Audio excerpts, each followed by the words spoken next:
long, long road, but you can get through it all.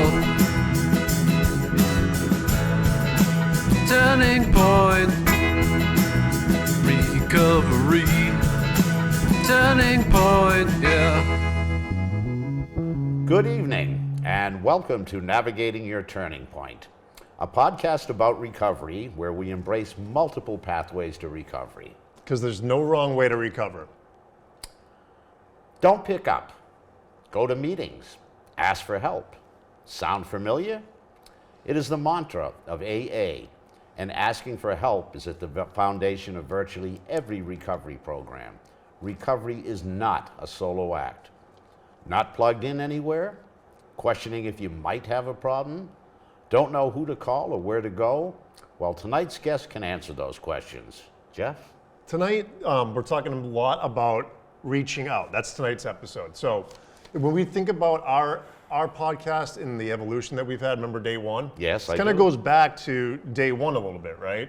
Where, you know, it could be reaching out on day one, it could be day two, it could be before day one, who knows? You know, it could be of multiple reasons. It could be somebody reaching out for someone else. But, you know, typically our podcast is geared more towards the folks who are early in recovery, right, John? Correct. And tonight is no exception. We have a discussion about reaching out for help tonight. To help in this discussion are some experts in the recovery field. We have Elizabeth Reardon-Hinckley, Senior Communities and Partners Manager of Behavioral Health. Am I right? That is a mouthful, and yes, All right. you are right. I got it. And Dallas Clark, Screening and Information Specialist. Yes. Awesome. With the helpline for Health Resources in Action. So without further ado, let's get to our guests tonight from Health Resources in Action. Elizabeth, if you want to kick us off, just get to know you a little bit, where you come from, and a little bit of a story about yourself and why you got into the career. Sure. Well, thank you both for having us Awesome. here. Our We're pleasure. really Thank you. excited. So I've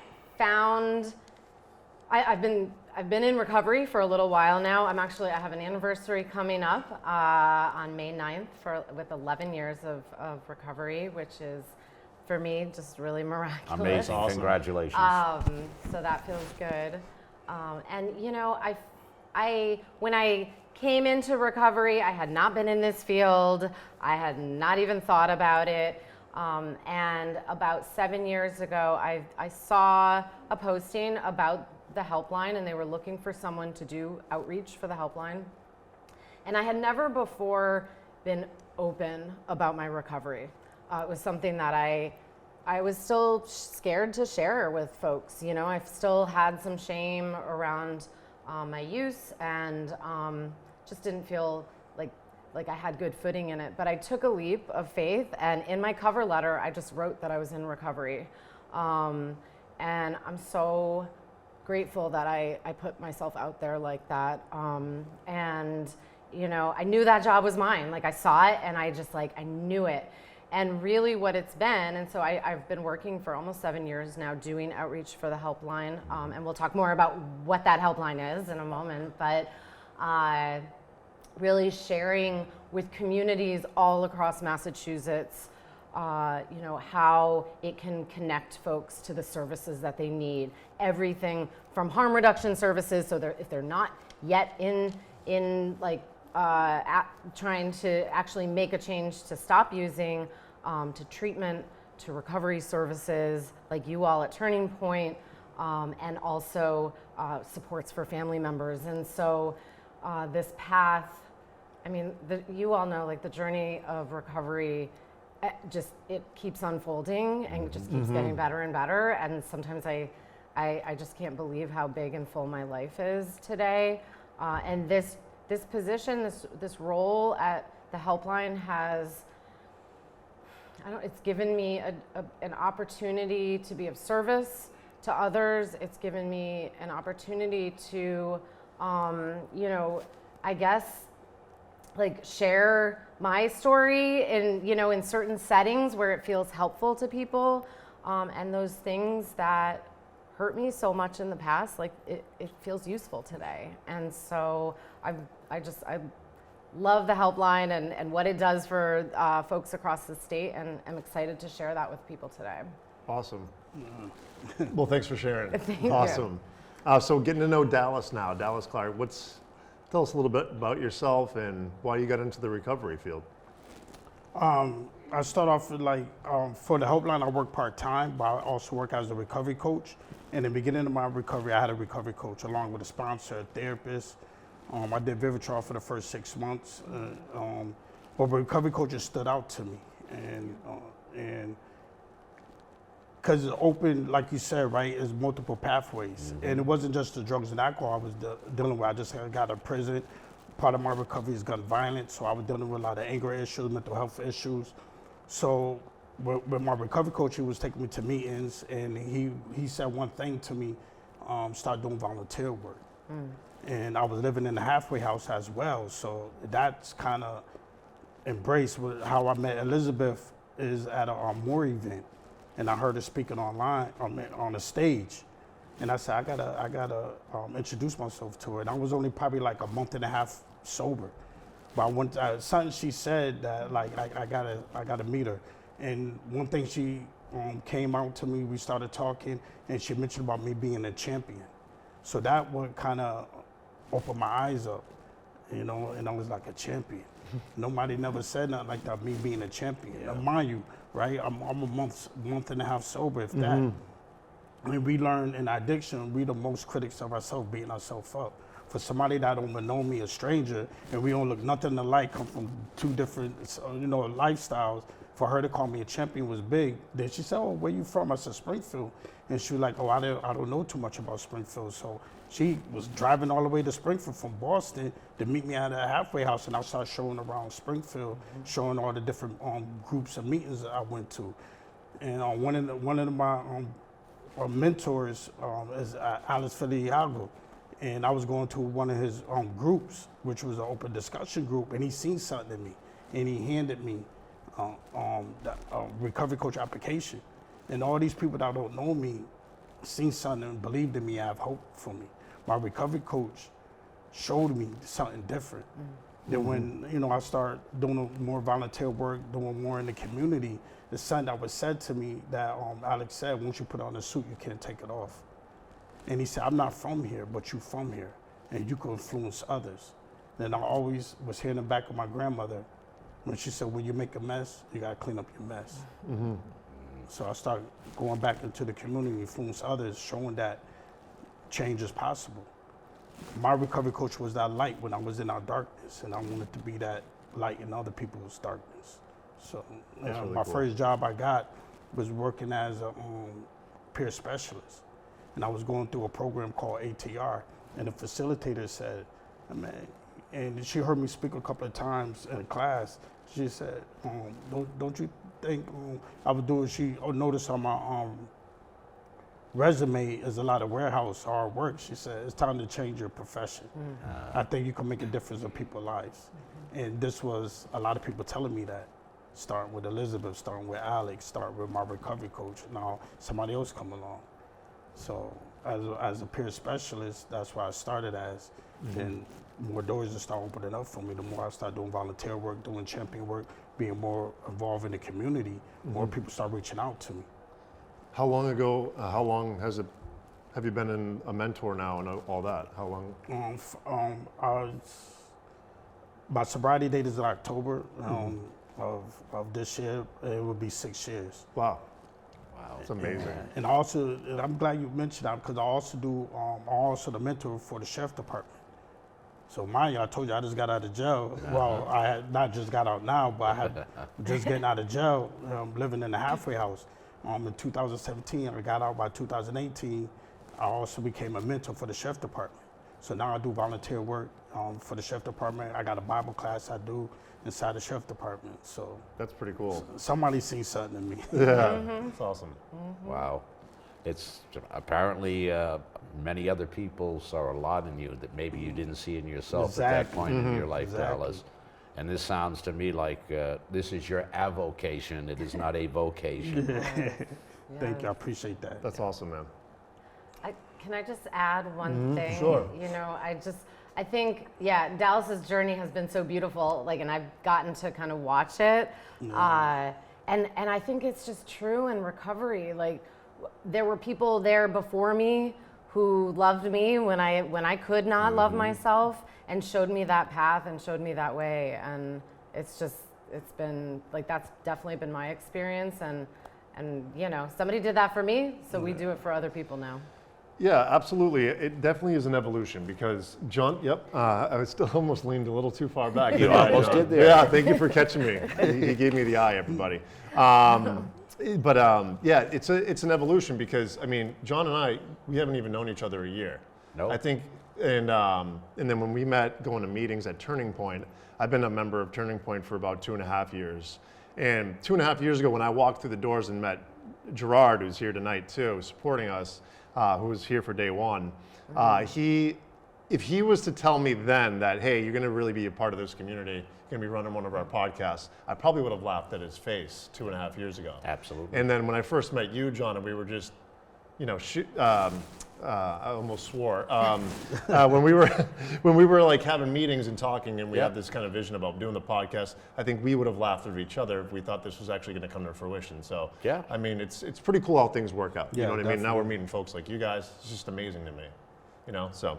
Yeah, I think part of the recovery journey, I've come to believe, I don't think that there are any coincidences anymore. No. I really No. don't.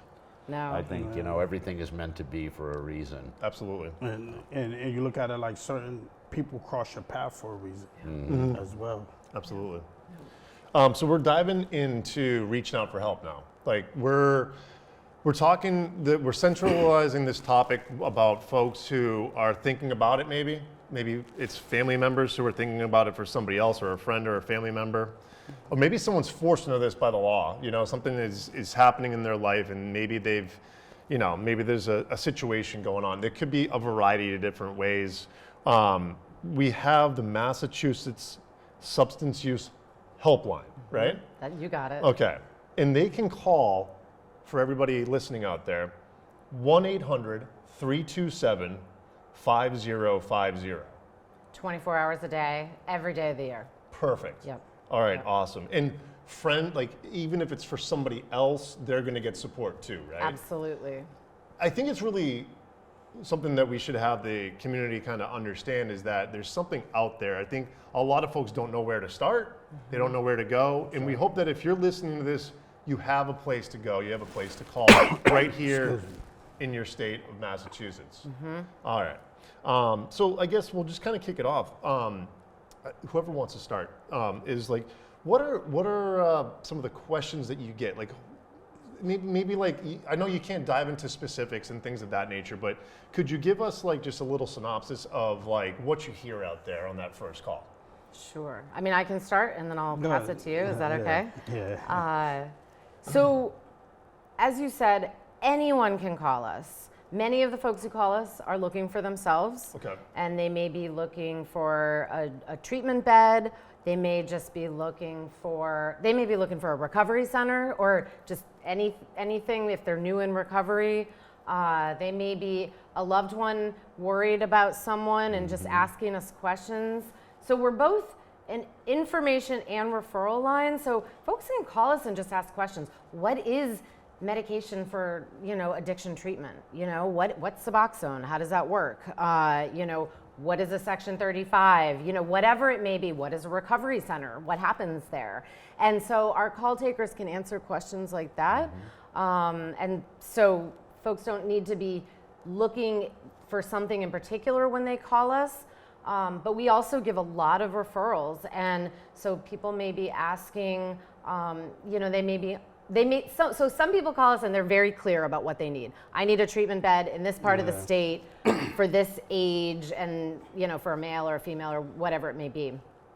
Other folks just say, I'm having a problem and I don't know what's wrong with me and I need some help. And so people like Dallas gather information. It's all anonymous, you don't have to give any identifying information.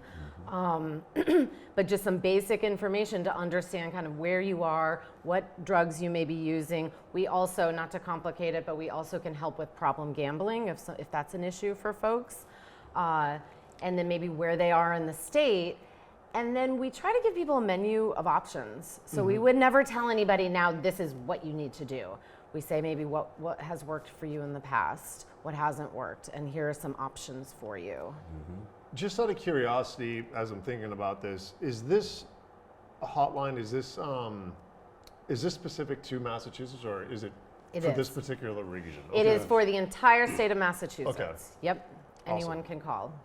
And we also have providers and recovery coaches and folks who work in community health centers. They call us too. Maybe you're sitting with someone and you're trying to figure out what that next step is, and they can give us a call as well. Fantastic. I don't know, Dallas, if you want to add anything to that. No, 'Cause you he said- actually takes calls. Yeah, you actually said it all. Like you said, like we provide many options. Sometimes they call, don't know what the next step is. If they look in there, okay, I just went through a detox. What can be my next step?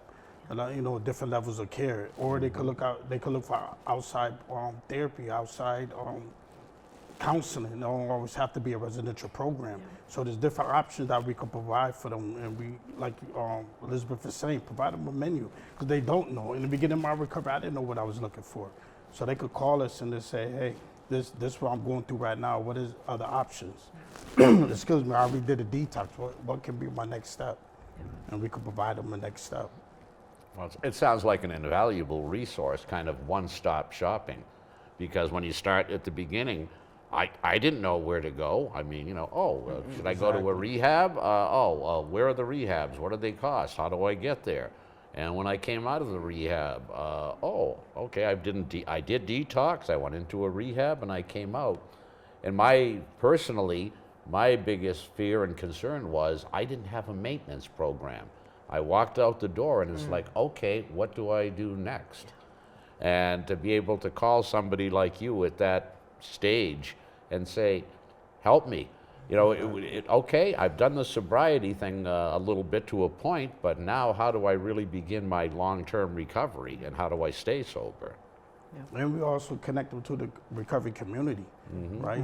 After the residential program, actually, what's next? Yeah. A lot of that's one thing I said in the beginning about encourage me to become a recovery coach. We believe in multiple pathways, infinite pathways. So a lot of people don't want to do the 12-step programs, but there's other groups out there from Smart Recovery, recovery centers, doing different type of groups. There's a parenting group, father's group, a mother's group. There's always the different type of groups that's out there with fellowship, we call them as well. That's out there that can support people in their recovery.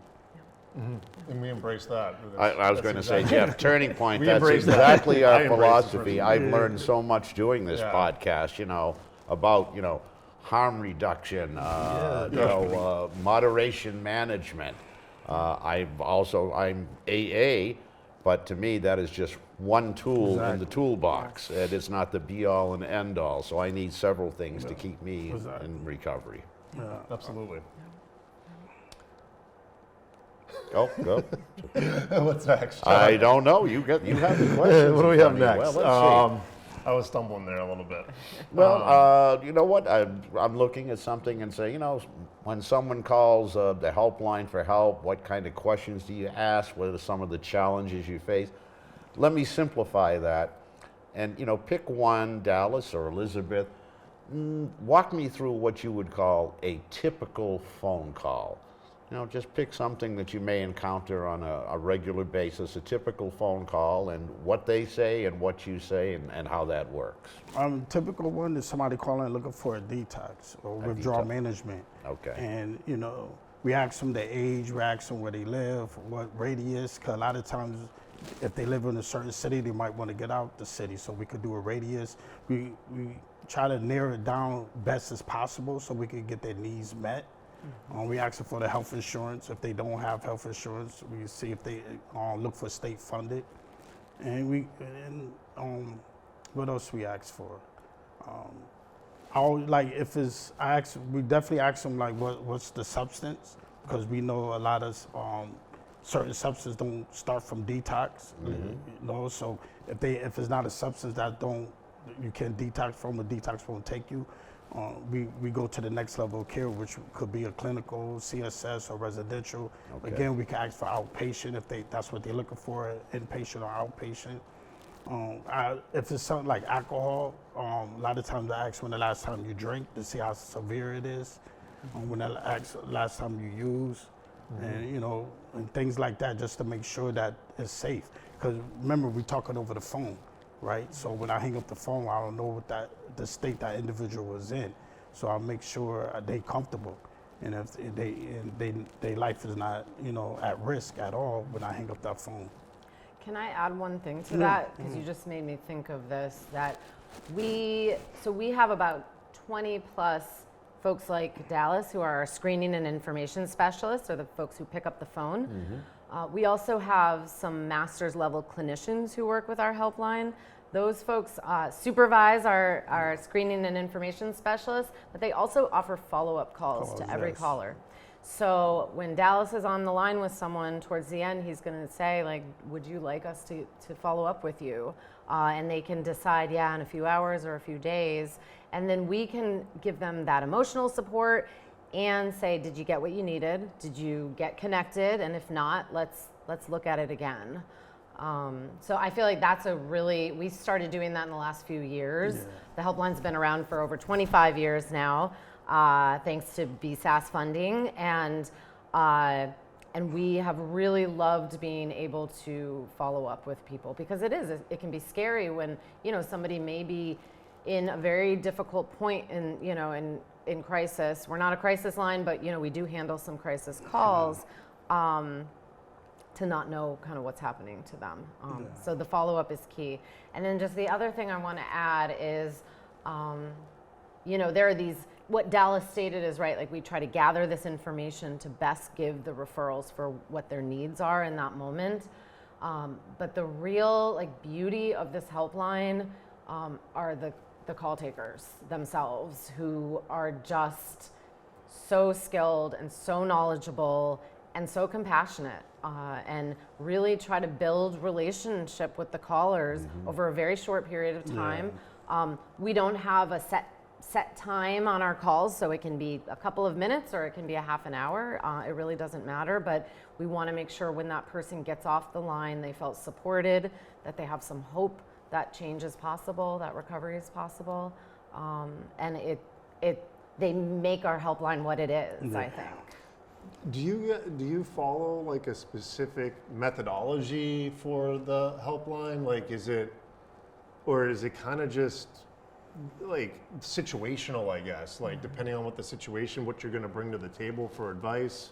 Like, how does that work? Like, if someone's looking for advice, I guess. Yeah, it's case by case. A lot of times, some things we can't answer for them because we're not professionals in that area. If it's clinical, I do my best to try to stay away from that, but I would provide them resources so they could get professional advice, because I don't want to leave nobody or hinder somebody's recovery. Especially when you have a loved one that call, they call, they don't know which direction to go to. So I want to provide them support as well, right? Because they in the mix of it too. So I want to make sure they getting supported. So we do provide support for the loved ones, spouses, the loved ones that call, and as well, just making sure that everybody needs is getting met, and we're not hindering nobody's recovery. I mean, we have a lot of guidelines, I think, that as Dallas recently went through the training, quite a big onboarding process to become, there's a whole lot of, there's some certification involved and a lot of training involved, and we have guidelines for how to handle certain calls, but as Dallas said, it really is case by case. We meet each person exactly where they're at and try to provide them with the support they need, and then the resources and like some next steps once they get off the call. Then, like as Elizabeth mentioned, we do have like clinical masters that will follow up call if needs to be. If there is we feel that is, I won't say a crisis, but in a situation, okay, let's follow up with them to make sure the person needs to get met. If not, what can we do to change that? So we don't leave nobody in that dark, or leave nobody, whereas they don't know what to do next. Yeah. Awesome.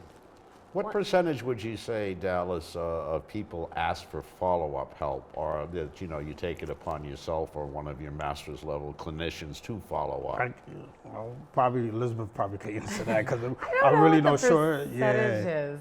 I mean, we offer it to everyone who calls. Yeah. Do more and say we- yes or more say no? I'm good. God, we have a data person, and I should have gotten that before Yeah. we came on here. I don't know. I know we make thousands and thousands of calls a year. Our Okay. clinicians do. Okay. So they're calling people. We call people up to 5 times. We don't Okay. leave a message unless they say it's Yeah, okay. it's okay. Yeah. And we, we'll follow up with them and once until we reach them, or after 5 times we'll let it go. But yeah, I think the feedback that we've gotten on the calls has been extremely positive. People really, are surprised that we're following up with them. They're grateful. They feel like we're cheerleaders for them, making sure that all right, let's get you what you need, regardless. So yeah, it's been successful. Yeah, when you get somebody who calls in, they're raising their hand for help. Yeah. Yes. That first step of raising their hand is like making that dial is really, really hard. I mean, I remember because it wasn't too long ago when I needed help, and I wasn't raising my hand properly at first either. And when you finally do that, could be a lot of different reasons why you do it. I can imagine that there's probably a little bit of a weight that gets lifted from these types of calls. Do you find that at all? Excuse me. Yes, I do. I identify that. I let them know. Thank you for calling. I know that was hard. I want to show them. Like as a recovery coach, we say we cheerlead for them.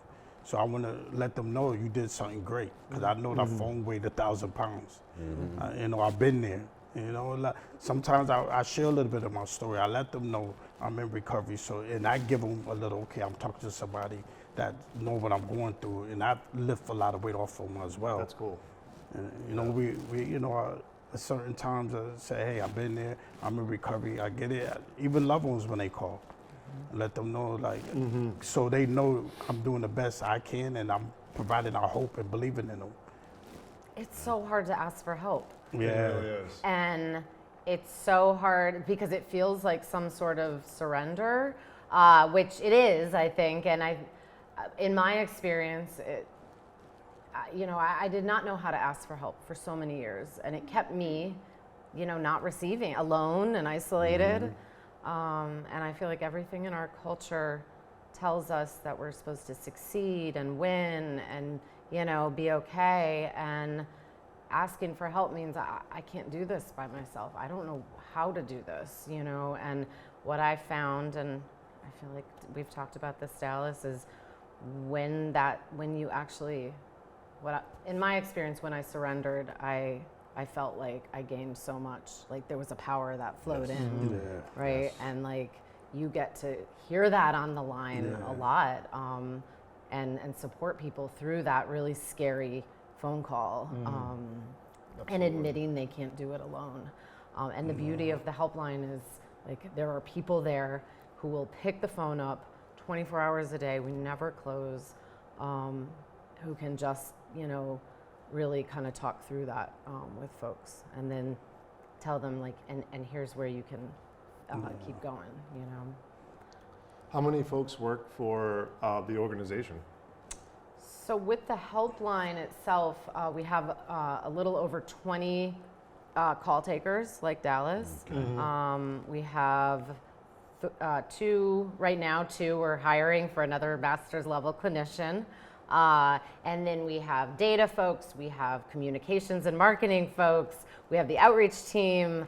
We also, Dallas mentioned it before, but we have a Helpline Champions program, and really that's a volunteer program, and it's with people in recovery, people who are providers across the state, people who are maybe a loved one passed away because of this disease. And so we gather monthly to build relationship and learn from one another. And those champions, like Dallas was, and still is, they get the helpline out into their communities where I may not have access. Like Dallas said, I didn't know anyone in Springfield at that time. I was living over in the Boston area. And, you know, he was, you know, such a valuable person for me who linked me into his network there to spread the word about the helpline.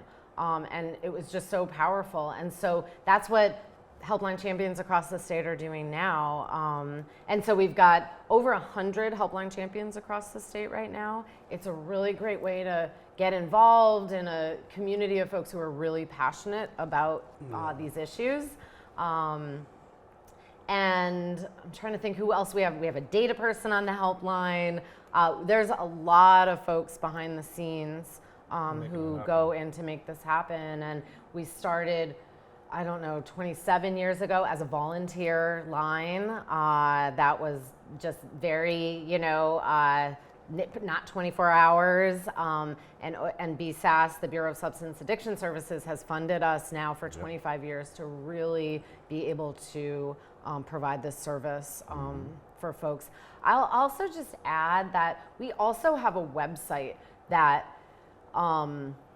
is pretty intuitive, pretty easy to use, and you can do searches. So if you don't feel like you're ready to make that phone call, to talk to somebody like Dallas, you can use our website to chat with a live person. So Dallas and others who answer the phones have a live chat, so it's never a computer talking back to you. So you can chat and really get any information that you would get on a phone call on that chat. So that's another way to connect. Elizabeth, please tell our listeners and our viewers what that website is. Sure, it's helplinema.org. Awesome. Yeah. Again, that is helplinema.org. You got it. And what is the 1-800 number? 1-800-327-5050. Okay. Just want to make sure that our viewers and listeners have that handy and they don't forget it. Yeah, and on the helpline too, and sorry to do all this talking, but I just want to make sure folks know about the website that you can also do a search on the website yourself. So if you're, there are two ways to search. One is, I don't really know what I need, I just know I need help, and so you can answer a series of questions. Again, you're not putting your first and last name in, you're not putting any identifying info in, other than kind of what they would ask on the phone, which is, what drugs are you using, how often, how recently, where are you, what's your insurance? Because we want it to be a referral that is practical for you. We don't want to give referrals that you can't access, right? So that's one way to search, and it'll kind of generate a list. You can make it very broad, so the whole state of Massachusetts, or if I'm in Walpole and I can only go 20 or 40 miles, I can kind of do that radius search. So that's one way to search, and then you can just email it to yourself or to somebody else and you'll get that list. The other way to search is if I know what I want. So like searching for a specific service. Say I'm looking for a recovery center, I'm located in Quincy, or I'm out in, Greenfield. I can kind of put that info in and that'll come right up too. Yeah. So. And I get calls like that at times too, like somebody just looking for a number for a specific program. So I just punch in the program and give them the number. A lot of, not a lot of times, but some people do, because they've been through it before. So I might get a phone call here and there where somebody knows exactly what they're looking for. Very cool. So we got a large database. And it sounds like that the people that answer the helpline and the champions, you have all the geography of Massachusetts covered. So that perhaps, I live in Springfield, as you say, and Elizabeth is in Boston, so you put me in touch with somebody, say within a 10-mile radius that maybe I have access to. So that's great. And we're always looking for new champions too. Are you? We definitely are. Sounds like a recruiting. A lot of benefits come with that. Awesome. Absolutely. So we get into the last question. It gets a little bit more on the personal side again of the meeting. So it's basically, but it doesn't have to be. It can be back into the topic, but also we ask, share something with us tonight that you haven't shared about yourself maybe ever, maybe in a long time. And that could be like some words of encouragement. It could be something about what you're doing today. Or it could just be like some advice that you have for the newcomers out there, for our listeners. So Yeah, that's really why we asked this question, is to really pull something meaningful out of what you do and share something. I can start like we said it for me, like I didn't know where I'm at today, like I will be here. So one thing I keep myself around, like Elizabeth, it'd be 6 years almost, right? And we still here. And there's more people like that when I was broken, I still have with me today. And I think that's the key for where I'm at today. Because if they was here with me when I was broke, imagine when I'm starting getting pieces put back together little by little, while other doors can open up for me. You know, today I'm going to school. I'll be graduating with my bachelor's next year in May. And I'm moving on to get my master's. So that's my key. I just started my own nonprofit. So there's things that recovery is offering with me, and I just want to let people know, like, have hope and keep people that around you that believe in you and have hope for you. Amazing.